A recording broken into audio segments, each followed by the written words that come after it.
বাংলাদেশের প্রথম প্রধানমন্ত্রী হলেন বেগম খালেদা জিয়া, বাংলাদেশের প্রথম মহিলা মুক্তিযোদ্ধা হলেন খালেদা জিয়া এবং বাংলাদেশে মুক্তিযোদ্ধা মন্ত্রণালয় সৃষ্টি করলেন খালেদা জিয়া, মুক্তিযোদ্ধাদের ভাতা প্রদান করলেন খালেদা জিয়া। এই জন্য খালেদা জিয়াকে আর পছন্দ করা যায় না। তাছাড়াও আরো একটি গুণ, আন্তর্জাতিকভাবে স্বীকৃত বেগম খালেদা জিয়া হচ্ছেন আপসী নেত্রী এবং গণতন্ত্রের মা, গণতন্ত্রের প্রহরী, অর্থাৎ মাদার অফ ডেমোক্রেসি। এটাও শেখ হাসিনার কাছে পছন্দ না। এরপর আসেন তারেক রহমান।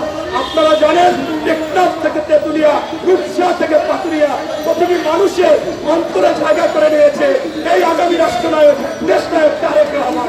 তাই তারেক রহমানের পাশাপাশি যাকে আনবে সে তো এই তারেক রহমানের মতো পারবে না। যার কারণে এই তারেক রহমানকে বাংলাদেশ সারা করতে হবে। খালাস মামলায় তাকে অনেক সাজা দেওয়া হলো উচ্চ আদালতে, পৃথিবীতে বিরল নিম্ন আদালতে যে সাজা দেওয়া হয় সেই সাজা কখনো উচ্চ আদালতে পারে না। অথচ বেকসুর খালাস সেখানে দিলেন এবং খালেদা জিয়াকে ফরমাইশি রায় দিলেন।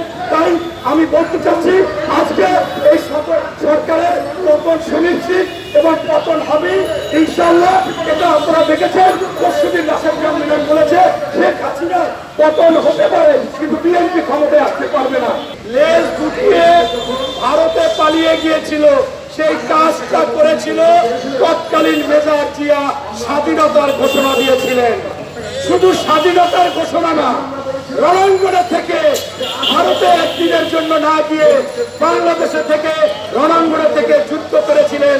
সেক্টর কমান্ডার ছিলেন, তার অক্ষর দিয়ে চেকফোর্স অধিনায়ক ছিলেন এবং যুদ্ধের পর আবার বেড়াকে যে ফরমাইশি রায় দিয়েছেন সেই রায়ের বিরুদ্ধে আজকের অতিথি অনুষ্ঠানের সংগ্রামের সভাপতি, গণতন্ত্র সংগ্রামের সভাপতি এপি ইব্রাহিম উপস্থিত আছেন, যার পিছনে থেকে আমরা যে আন্দোলন করেছিলাম ঢাকা বিশ্ববিদ্যালয়ে সেই মেধাবী ছাত্রনেতা, ছাত্র দলের সোনালী অতীত, স্বেচ্ছাসেবক দলের সভাপতি ছিলেন, সেক্রেটারি ছিলেন, বিএনপি কেন্দ্রীয় কমিটির সাংগঠনিক সম্পাদক, বর্তমান গাজীপুর জেলা বিএনপির সংগ্রামী সভাপতি।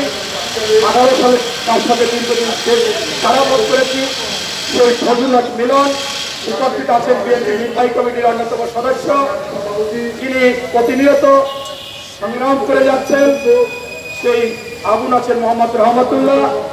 উপস্থিত আছেন ওলামা দলের সংগ্রামী আহ্বায়ক, বিএনপি নির্বাহী কমিটির